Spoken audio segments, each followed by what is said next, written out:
UCL playoffs. Well, Brest PSG. Easy one to predict, right, Luca? A little French rivalry there. That's also an interesting game in the playoffs, but I think PSG should take that one comfortably, especially with the way they're playing. But yeah, and kudos to Brest to be at this stage of Yeah, the yeah. Champions League. No one was expecting this to happen, but yes, PSG beat Brest 5-2 last weekend. They destroyed them.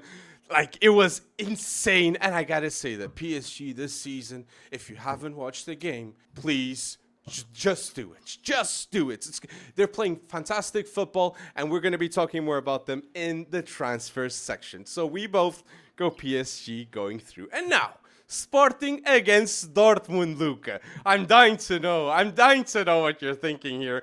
Because Sporting, they're the underdog against Dortmund, right? They're definitely the underdog, and everyone loves an underdog story. They've been performing well this season. Oh, that definitely.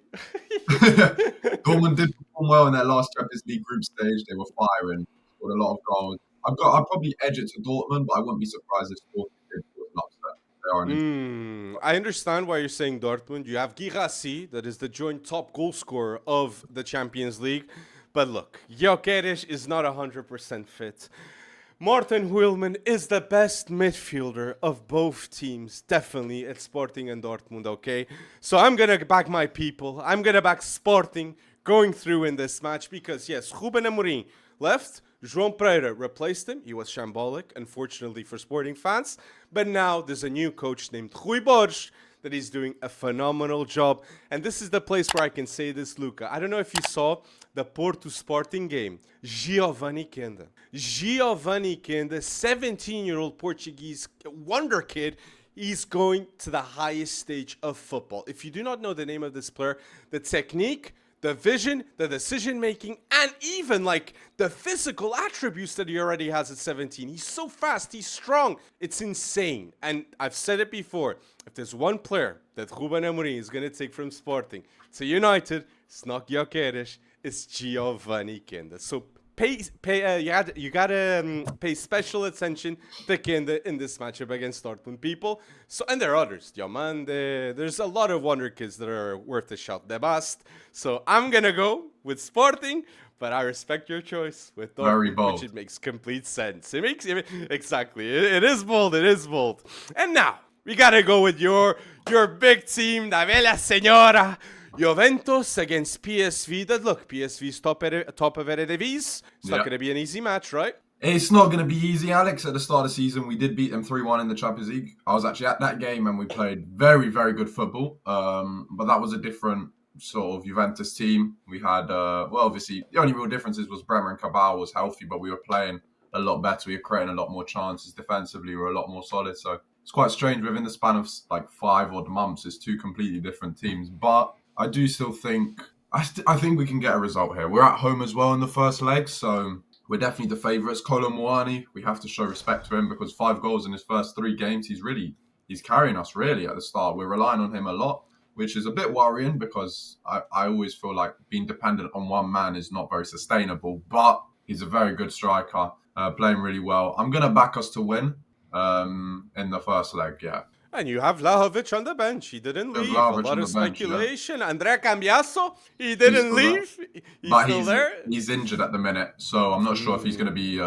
he wasn't called up to the game against Como on the Friday, so I'm not sure if he's going to be in the match squad for PSV. Obviously, we hope so, because we need... That left-hand side was a little bit shaky in the last few games. We had Savona playing there, who's naturally a right back. He can't really play on the left. Then we had the new signing Lloyd Kelly come off the bench, and he definitely looked a bit out of his depth against Como. Strefezza was cooking him. He didn't have the best of debuts. So against PSV, man, I really hope Cambiaso's in that team. If not, I would actually play McKennie left back and right back. I would keep how it was against Como. But yeah, like Cambiaso's a big miss, so hopefully he can get back into the squad. For me, Weston McKennie is being one of my favorite players to watch at Juventus this season. And now seeing the impact of Kolo Muani straight away, it's the right move. And he fits the Thiago Motta system, I believe, better than Vlahovic. Okay, he's more mobile and he understands the movements that I think Motta wants from a striker. Do you agree with this, Luca? Yeah, for sure. I always felt like I always rated Vlahovic as a striker, and I think he really is a good striker, but it just doesn't really suit Motta's system to a T, you know.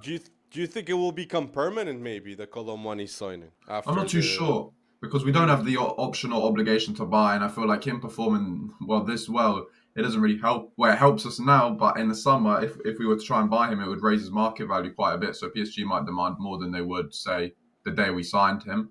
I definitely think he could be an option in the summer. There's Jonathan David on a free. I think Victor Osimhen would be my dream replacement to Vlahovic, to be honest. Which is realistic. It's which just is realistic realistic. for Osimhen to go to Juve. I agree. I could definitely see Osimhen in black and white, mostly because of the sort of the beef he might have with Napoli at the minute. He might want to get a one-up on them. But at the same time, Napoli's president, we know how De Laurentiis is. We know how much he hates. I think he hates Juventus more than anything in the world, you know. And the sporting director, right? And he hates the sporting director of Juventus. Yeah, he hates Giuntoli. I'm not sure if Van has beef with Juventus now as well, so it's a little bit. If they were to sell to us, how much would they sell him for? They definitely wouldn't want to sell to us out of every team in the world, but Osimhen would be my dream signing. I like Colomani, I like the way he's performing, but every knee must bow, you know, to Osimhen. That guy's one of the best strikers in the world. I love it. Yeah, it's true. Osimhen, when he's in form, he's definitely one of the best, and African Player of the Year, one of the years. Yeah. Okay, so PSV, I just wanted to give a special shout out to them because what Peter Bosz has done with PSV is he's built a legacy with this team. You got so many players developed, it's becoming ridiculous. Joey Veerman, Johan Bakayoko, Luke de Jong, a veteran leading this team, Ricardo Pepi on the bench. Juventus are lucky not to have placed Malik Tillman. He's injured. Malik Tillman has been insane in the Champions League. So I'll go Juventus because I believe the first leg at home is extremely important for this matchup. And I think Thiago Motta, ever since he's got the January transfers, I think there's going to be a reaction. That game against Empoli, I loved what I saw, okay? The reaction to losing 1-0 to winning 4-1. I loved what I saw. And one last question, Luca. Gnat Veiga. How is he doing at Juve? Well, he's only played 2 games, but I thought in the first game he had a little bit of a rough start. I think he just needed to adapt to the team and the league. But then in that second half against Empoli, he improved massively. And I thought against Como on Friday, he was he put a good performance. He didn't really put a foot wrong. I feel like he's a ball playing centre back. I think he suits Motta's system pretty well. So I definitely like the player. I like the player profile. He's versatile. So, yeah, it's just a bit of a shame that we don't have an option or obligation to buy on the player. It's just a straight loan. Well, if he likes the club, Chelsea are a team that they're willing to sell players. We've seen it with others. They're like, look, if you want him for 40 million, that's doable. That's completely doable. So it could be happening in the future. So let's see. So we both go Juventus. Tell us down below if you agree with our picks until now. And now, Club Brugge, Atalanta. This for me, obviously, Atalanta are the favorites. But in the first leg at home, don't put your bets 100% on Atalanta. Club Brugge is a very tricky team, and we've seen it in the Champions League. So, how are you feeling here, Luca? Because Club Brugge, Atalanta, Charles de Ketelaere is back home. How are you feeling with this? Because it's not as easy as people might think. I think this is the second best game of the match week, to be honest, in terms of like quality and entertainment. I think this is a really good one. Club Brugge, they're no joke. As you said, Alex, I mean, I remember the game against us. They made it extremely difficult. Obviously, we tied, but they were on top for a lot of that game. We were quite fortunate to come away with a 0-0 draw. Then in the last match week, they almost sent Manchester City home. Like, there was a period in that second half for like a 10-15 minute stretch where Club Brugge, if it wasn't for Edison, Pep would have been still in Manchester this week, you know, just watching the games on the telly. So they're a serious team, and they've been performing well in this new Champions League format. But Atalanta, for me, they have dipped a little bit, I have to say, in recent months, because there was a point where they were on top of the Scudetto race, playing a lot better. But we still know how much of a goal threat they pose. We still know how much of an efficient team they are. So I'd have to go with Atalanta being the favourites in this tie, and I do expect Gasperini's men to go through. Honestly, I feel it's a bit disappointing, to be honest, that Atalanta didn't finish in the top 8. I feel like that might be one of the more disappointing things from that Champions League group stage we learned, because they were they had some hard fixtures, to be fair to them. They did have some hard fixtures, but I did expect Atalanta to pull through into the top 8, but I do think they'll beat Club Brugge. But Aston Villa got the 8th spot, so I Yeah, was man. happy about that personally. Unai Emery ball, good evening, and it went well. I went well. I can't lie, Alex. I also need all these. I need all these Italian teams to go through, man, because we need that 5th place coefficient just in case we don't get top 4, man. So, I do you know what I feel mean? you. I That's why I feel was you a with bit that. upset when Atalanta didn't go to the top 8. This is why I need these guys to go through, man. Being Portuguese, I feel you so hard going against the people, going in the rankings against Netherlands. Oh, it's always one of those neck and neck. And now with the Conference League, it benefits them a lot more because, I'll be honest, the mid-table teams are better in a yearly basis than our middle-table teams in Portugal. But Vitória de Guimarães did have an elite Conference League, and that's why their manager went to Sporting afterwards.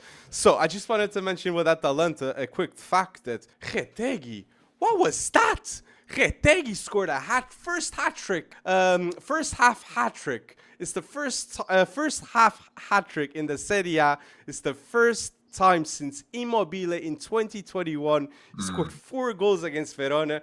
Will he be the top goal scorer of Serie A? And there's a good chance. There's a good chance, Alex. At the minute, Tim top with 16 and Keane second. I think Keane. Yeah, Keane second. Like these guys. And to be honest, at the start of the season, if you said to us Retegui and Keane would be top scorers by February, we probably wouldn't believe. We'd be thinking about the Tarams, the Martinezes, maybe the Vlahoviches of this world. But those guys are performing really well, and Retegui, man, he's stepped up a different level with Gasperini. He's really got the best out of him, and he's playing the best football of his career, and he looks like a real big goal threat. So, I am surprised. Right. It's 20 goals for Retegui in the Serie A. Moise he was 15. He was on 16, sorry, before the goals. Yeah. And now 20, and Marcus Thuram, 13. Adelmola Lukman with 10. So you have, in the top 4, you have 30 goals scored by 2 Atalanta players. This is insane in February. Only Gasperini managed to do this. Oh, it's insane what he did with this club. Crazy. Gasperini is like the Simeone of Atalanta. Or Simeone is like the, no, man, let's see. But yes, it's a legacy that he's building at this club. And pay special attention to Scalvini, that he's now back from ACL. So let's see if he's back to the same form as he was before, because we're sure top teams are looking at him. So next one, we're going with another team, and now my Italian team in Serie A. I started backing Thiago Motta with Juventus, but now with Sergio Conceição, João Felix, Rafael Leão was already there, but seeing the impact of our Portuguese man, I gotta back AC Milan. So Feyenoord, AC Milan, how are you feeling here, Luca? As I said, Alex, I don't really support AC Milan. I never want them to do well, but I kind of need them to go through to the next round just for the UEFA coefficient for Italy. But I do think AC Milan are the favourites here. I do think Conceição has definitely brought a different sort of environment and ambience at the club. They look a lot more positive. The team looks more together. I think they're playing better football as well. They brought in some big signings in January, like Santiago Jimenez, who obviously scored in his debut yesterday as well against Empoli. João Felix, who scored against in the Coppa Italia on his debut, a nice finish. So I definitely think AC Milan are a stronger team than they were, or even when they won the Supercoppa. And if you have guys like Felix in form, Jimenez in form, because they really needed that striker role locked down, because Morata wasn't really doing his thing, and he got shipped off to Galatasaray.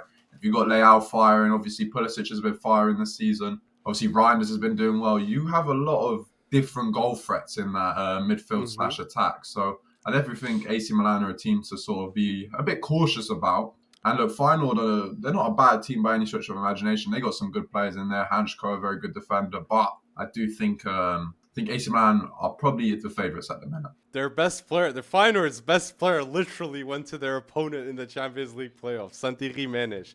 It's mad. And with João Felix, touching base on him, I know FC Wonderkid listeners. I've said in the past, when he went to Chelsea, when he went to Barcelona, we were going to see a better version of João Felix.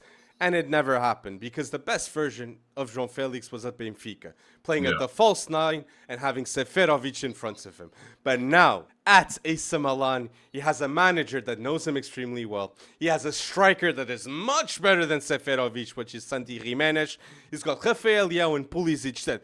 Pulisic, let me see the numbers. It's insane. He's got 12 goals and 9 assists in 30 games. And Sérgio Conceição in knockout games, he's one of the best managers in the world of football. We've seen it in the past with Porto, and I believe we will see it with AC Milan. So I think AC Milan are going to beat dominantly this team of Feyenoord. That, look, they have good players, yes, but I think he's going to make a real impact with this team. Because Feyenoord, I've been watching them in the league, and they haven't been impressing me. Brian Prisk, he could be out. He could be on his way out, personally. So I really believe that João Felix, Rafael Leão, Pulisic, Santiago Jimenez, offensive attack, it's gonna make a real difference for AC Milan, not just this season, but the following two. So they're building for the future. One of the biggest winners of the winter transfer window. So we both go AC Milan, right, Luca? Yes, AC Milan to win. And now, an easy matchup to predict between Celtic and Bayern Munich. I think we both go Bayern Munich, right, Luca? Bayern Munich, yeah, for sure, Bayern Munich. But Jota on the wing. Jota is back, and I He's love back. to see that. I love to see that, okay? And Bayern Munich, they've been playing some really good football. And a quick fun fact, I felt old as hell when I saw the age of Joshua Kimmich, Luca. He's already 30. He's 30. And Kimpembe is also 30. So how'd you feel with that? I didn't even know that, to be honest. This is the first time I'm hearing about this news. No, it's kind of crazy because it feels like yesterday that Kimmich was a young player coming through the ranks with Pep Guardiola at Bayern Munich, and then Kimpembe, like I haven't seen the guy play football in absolutely ages. He had that bad injury, didn't he, a couple of years ago, and he sort of just disappeared off the face of the earth. And being 30 now was, wow, very, very shocking. You still remember when Guardiola was like, no, saying like, shouting in his saying, face, yeah. Exactly. You got to go there, you got to do this. And now, 10 years, he's been 10 years at Bayern Munich, and now we can say confidently he's definitely a legend of this club. Definitely one of the biggest legends in the last decade. Not as big as Lewandowski, but he stayed at the club. And do you believe he's going to leave next season or this summer? No, I struggle to see Kimmich at another team, to be honest. I feel like he's one of them. I feel like he's one of them. You never know in football, but no, I don't know. I just see him retiring at Bayern Munich. He would fit at Liverpool, mate. I know Gravenberch is being elite, but I don't know. It could. Let's see. Tell us in the comment section down below if you believe Kimmich will leave or not for next season. Now, another Portuguese team here. Monaco against Benfica. Benfica beat Monaco 3-2 in the league formats. So, how are you feeling here, Luca? Because I'm going to be backing Benfica that are now in better form, even though this weekend it wasn't a confident win against Moreirense 3-2. Yeah, I agree with you. I actually think Benfica will win. I think Monaco have performed well this season in the Champions League, but Benfica have been a real underdog, really. And obviously they beat my team as well. So how did you feel after that? I did text you. I was like, look, that was like, whoa. I was upset, man. I was upset because we could never beat these guys for some strange reason. We got the worst record in the world against Benfica. We just can't one up them. But yeah, no, Benfica really, they taught us a footballing lesson that day. So I think Benfica are going to take the win here. Who is the player that impressed you the most at Benfica? Because lately, for me, it's Andreas Sheldrup. Because he didn't have Carreras against you guys at Juventus. Alexander Ba, a right back, was playing at left back. But Sheldrup was consistently tracking back and doing two-on-ones to support the left back. Who was the player that impressed you the most at Benfica? Yeah, he played very well. I think, to be honest, I think the standout player for Benfica is a bit of a boring answer, but it's still Di Maria, I think. I just think that world-class ability that he has to be able to win a game from nothing. I'd probably say he's the biggest threat that they have. And when I was watching the game, I don't think Di Maria had the best of games against Juventus, but I was worried every time he was on the ball. He almost scored within 30 seconds of the game. I don't know if you remember at the start of the game, Benfica almost scored. Then we went on the counter, we almost scored, and then you almost scored again. It was a bit crazy. And in the past podcasts, you did say that the perfect signing for Juventus at center back would be Dan Huijsen, Dean Huijsen. Of course. But I'll give you another suggestion, mate. Tomás Araújo of Benfica. Tomás Araújo is an extremely good center back that's playing at right back. And the long passes, I'll say he's as good as Dean Huijsen. Which, in terms of long passes, they're both extremely gifted, but Dean Huijsen is a Chico. He's 19 years old. Tomás is a bit older, okay? But just giving that shout out. You've been liking Renato Veiga. And Tomás Araújo of Benfica, I believe, is one of the best young center backs in the world of football. And in our league, playing at right back, he is flourishing so much at Benfica now. But yeah, I also interesting go one, yeah. I go Benfica on this one. With Di Magia making some magic and making it happen just like you said. And now, last but not least, the biggest fixture of the playoffs. Comment before we say our predictions here. Because look, this is a Real Madrid team with Alaba, Eder Militao, Rudiger injured. But even though that is the case, I'm going to go bold and say Real Madrid are going to win this matchup against Man City. Do you back me, or are you going to go Pep Guardiola and Man City on this one, Luke? I agree with you, Alex. Again here, I'm going to go Real Madrid. And honestly, I look at the situation. They have Asensio and Tchouameni starting as the centre-backs. Like you said, you listed all the centre-backs out injured. It's very unfortunate circumstances for Carlo Ancelotti. But yesterday, getting a draw against Atletico Madrid, and they were unfortunate. Dodgy penalty given to Atletico Madrid as well. Recently, I feel like Real Madrid have been playing better than they started the season. They got the main man on fire again, Mbappe. And look, in my opinion, if you got... The main man, not Vini. No. Mbappe's no more. When Mbappe is fit and healthy, he is the best player in the world. That's going to be an issue. I already feel it. Vinicius Junior's form lately has been not a bit bad. It's not been as good. Like, he's been really bad compared to last season.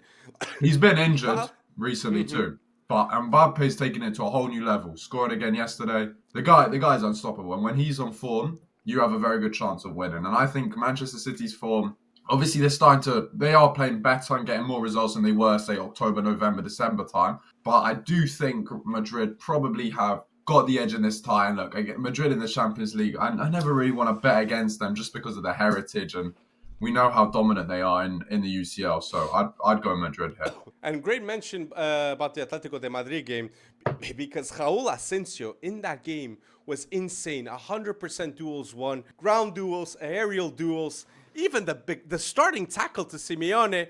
That was a message straight away. So if Militao, Alaba, Rudiger are not available, this man 100% has to start. Okay, it's not even a doubt. And I would extend his contract. I would extend his contract already because he's a La Fabrica player, and I feel like it's important for the Real Madrid culture to have some players of La Fabrica, right, Luca? It's always 100%. La Masia, but Real needs to have some heritage with their academy players. Raúl González, Carvajal. People have the wrong idea. So, but Man City, no chance. Not Erling Haaland going crazy because Rudiger is not facing Erling Haaland in this game. And no, that's Rudiger true. is always stopping him. That's true. Rudiger's got a very good record against Erling Haaland. But no, I still think that Real Madrid will be the favourites here and get the job. What's happening to Omar Marmoush? Is Omar Marmoush going to score goals? It's 2 games now, 0 goals. Leighton, he wasn't at his best. I saw that match. How are we He played well he played well in his first game. I think he's just got to adjust to the league. To be honest, I think that goal's going to come with patience. I definitely think he's been an upgrade in the Manchester City attack. They look a lot more threatening. So I think his time's going to come. I'm not sure if it's going to be against Madrid, but... Ooh, if it is, that's going to be a message to the world. A player that costs 75 million to Man City. So I'm going to go Real Madrid. And I just want to say a last statement with Real Madrid. Rodrigo Goes is being one of my favorite players to watch currently in football. He's madly underrated for how good his output has been for Real Madrid in the past month. And I'll say it, no doubt in my mind, this season, Rodrigo has been better than Vinicius Junior. Yes, injuries have taken a toll on Vini, but Rodrigo, I just feel like he's nonchalant. He doesn't complain. He just balls out. You know what I mean? He just dribbles everyone, and he's just laser focused. So, this is a very early prediction, but I'm starting to get the feeling before Mbappe arrived, I would have said maybe that Mbappe and Vini would have been the 2 players that would have stayed for the long term. But the more I see it, I maybe think it could be Rodrigo and Mbappe, and maybe Vini being sold for a big fee. I don't know if it's Saudi, I don't know if it's another club, but I'm getting the feeling that this is starting to be the case. Especially when Vinicius Jr. refused the first contract extension contract approaches. Fabrizio Romano said that, I think. So I just wanted to say that to the FC Wonderkid listeners. But yes, tell us down below. Do you agree? Do you disagree with our UCL playoff choices?